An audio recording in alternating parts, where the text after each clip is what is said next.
Hello friend, welcome back to my another blog. And দেরি না করে একদম আমি আর আমার আপু উঠে পড়ছি গাড়িতে উঠছি কেন? অবশ্যই কোথায় যাওয়ার জন্য, কারণ কোথাও না গেলে তার গাড়িতে উঠবো না। তো গাড়ি এদিকে বিমানের মতন একদম ছেড়ে দিছে, যদিও বিমানে কখনো উঠে নাই, তবুও বলতেছে যে বিমানের মতনই ছেড়ে দিছে, কারণ অনেক চালু ছেড়ে দিছে। অ্যান্ড সামনে আরও 3টা লোক আছে, 3টা ছেলে, আর হচ্ছে পিছনে 2টা লেডিস। আর এই 2টা লেডিস আর কেউ না, আমি আর আমার আপু। তো এই যে দেখেন সুন্দরভাবে লেখা দেওয়া আছে মেঘের ছায়া রিসোর্ট। এটা একটা, বুঝছেন, খুব বড় সুন্দর রিসোর্ট। তো এখানে যদি আপনারা চান বিয়ের জন্য, কোনো ফাংশনের জন্য এটা ভাড়া নিতে পারেন, কোনো সমস্যা নাই। তো আপনারাই সেইটা ভাড়া নেন, কার বিয়ে শাদী কী করা লাগে, কিন্তু আমার একটু দাওয়াত দিয়ে দিন, তাই হবে নি। গাড়ি থেকে নামার পরে চাচারে ভাড়া দিয়ে দিলাম। অ্যান্ড ভাড়া দেওয়ার পরে আমরা টিকিট কাউন্টারে গেলাম, কিন্তু এখানে যাওয়ার পরে বেড়াই বলতেছে যে খুচরা টাকা দিতে, বাট আমাদের কাছে খুচরা টাকা নাই, কারণ আমরা খুচরা টাকা বের করতে পারি না। ব্যাংক ব্যালেন্স থেকে তো খুচরা টাকা বের করা যায় না, নাকি বলেন? হ্যাঁ, এদিকে আমার আপু একটু আপনাদেরকে হাই দিয়ে দিল। তো যাই হোক, এখন আমরা এই টাকাটা নিয়ে একটু ঘুরপার খাইতেছি। যাই রে, কী বিপদে পড়লাম। হ্যাঁ, এত বড় একটা রিসোর্টে এই 500 টাকা মাত্র খুচরা নাই, কি করার বলেন? তো তারপরে এইদিক সেইদিক ভেক্কে চেকেন কইরা ঘুইরা টুইরা আমরা হচ্ছে 500 টাকাটা খুচরা করে নিলাম। অ্যান্ড নেওয়ার পরে অলরেডি হচ্ছে আমরা টিকিট নেওয়ার জন্য এখন ওয়েট করতেছি। যে আমরা বলতেছি যে টিকিট দেয় না কেন রে, টিকিট দেয় না কেন, চালু টিকিট দে। তো আমার আপুর এইভাবে হাতের নখ ইয়ে করাতে আমি জিজ্ঞাসা করলাম যে কী হয়েছে আপু, তুমি কি কত টাকা যাইবো এইটার হিসাব করতেছো? পরে বলে আরে না, আমার নখগুলো সব ফেটে গেছে কাজ করতে করতে, আমি সেইটাই দেখতেছি। তো আমি বললাম যে আচ্ছা, কোনো সমস্যা নেই, তুমি চাইলে পেন ক্লিয়ার করে নিতে পারো। তো তারপরে এই যে দেখেন আমাদেরকে টাকা ফেরত দিল, অ্যান্ড হচ্ছে টিকিট দিয়ে দিল। আর এই টিকিট নিয়ে আমরা এখন ঢুকে যাব। কোথায় ঢুকে যাবো? এই রিসোর্টে। এখানে যাই দেখি বেড়া নেয়। হাই রে, বেড়া আবার কই গেল? তারপরে বেড়ারে খুঁজা মুইজা বের করলাম, মানে বেড়া এই যে দেখেন খুইলা দিল। তো আমরা ঢুকে পড়লাম, অ্যান্ড বেড়ারে টিকিট দিয়ে দিলাম যে নেন ভাই, এটা আপনিই নেন, এটা আর আমাদের কোনো প্রয়োজন নেই, কারণ আমরা ভিতরে যাই, এখন আমাদের কোনো খোঁজ খবর কিছু থাকবে না। তো রিসোর্টটা কিন্তু মানে অনেক বড়, মানে সেই রকম হাই লেভেলের বড়। এখন আমি আমার আপুরে হচ্ছে ফোনটা ধরে দিয়ে আমি বললাম যে আমার একটু ভিডিও করে, যাতে আমার একটু দেখা যায়, কারণ মানুষের তো বুঝতে হবে না যে আমি আসছি। আমি আপুরে বললাম যে পিছে পিছে আসো, ফলো মি। আপু বলতেছে তো তোর ঢং দেখতে দেখতে আমার জীবন শেষ। তা আমি বললাম যে ঢঙ্গের তো এখনও কোনো কিছু দেখো নি, তুমি যতটুকু ঢং দেখো তার থেকে বেশি দেখে আমার ফেসবুক, ইউটিউব, টিকটক, এগুলো মানে সোশ্যাল মিডিয়াতে আমার যতগুলো আইডি অ্যাকাউন্ট আছে সবগুলো মানুষ আরও বেশি দেখে।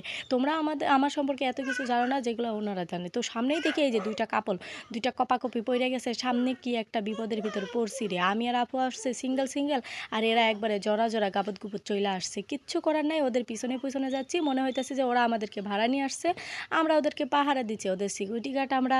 তো এই সামনে এসে একটা বিল্ডিং আছে আর কি, এখানটায় আমরা একটু উপরে উঠলাম, কারণ আমি এর আগেও এখানে আসছিলাম। তো আমরা এখানে উপরে উঠলাম, ওইটা ভাবলাম যে রোদ যেহেতু হয়েছে ওখানে উপরে একটু যাই ছবি টবি তুলি।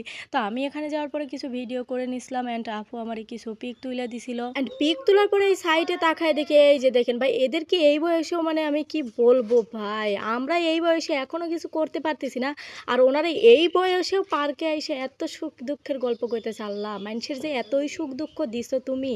আর এইদিকে এই বেড়াই দেখে খালি ট্যাপ করে আমার আপুর দিকে তাকাইতেছে। আমি আরও বলতেছি যে আমরা কি কোনো ভুল করে ফেলাম নাকি উপরে উঠে, যার কারণে বেড়ারে একটু রেকর্ড করে নিলাম। অ্যান্ড তারপরে এই সাইডে চলে আসলাম, এখানে হচ্ছে শিশুদের খেলার জন্য জিনিসপত্র রাখা আছে। বাট এরা যে শিশু, আমি এটা মানে আর কি কখনোই ভাবতে পারি নাই।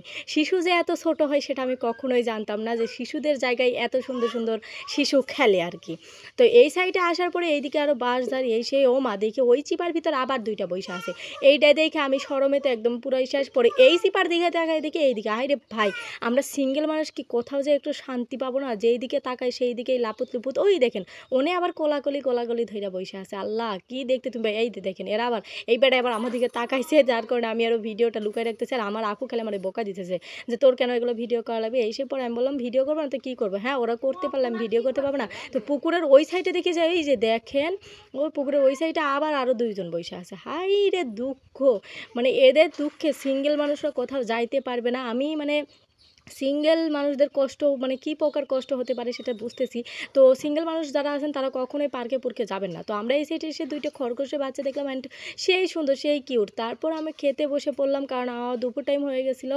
কিন্তু ভাই আমি আর কি বলবো, খাইতে লাগে আমার জীবনে একদম পুরাই শেষ। এখন শেষ কী জন্য বলতেছেন?